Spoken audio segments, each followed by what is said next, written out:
భగవంతుడు. ఫంక్షన్ మాత్రం వీళ్ళిద్దరి మధ్యలో ఏ లొల్లి కాకుండా మంచిగా జరిగేటట్టు దీవించుతుంది. నా అక్క సంతోషంగా నా ఇంట్లోకి వెళ్ళిపోవాలి.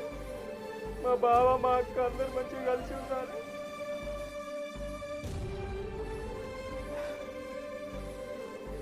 చిన్నగానో పెద్దగానో ఎట్లయినా మంచిదే. నాకు వెళ్ళిన కాడికి ఫంక్షన్ చేసి పంపిస్తా. మా బావకైతే ఫోన్ చేసి రమ్మంటా.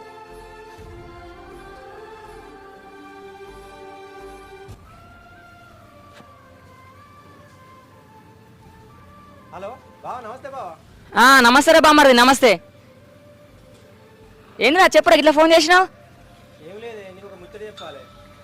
ఏంటిరా చెప్పు. అయితే ఇంకొక అల్లుడికి 21 రోజులు నిండుతాయి కదా. ఇక పొరుడు మన ఇంటికన్నా చేద్దాం అనుకుంటున్నా. అవునా? అవ్వను బాబుని తీసుకొని రా. సరే బామ్మర్ది, సరే తీసుకొని వస్తా. అయితే ఆడికి వచ్చి చెప్తా అనుకున్నా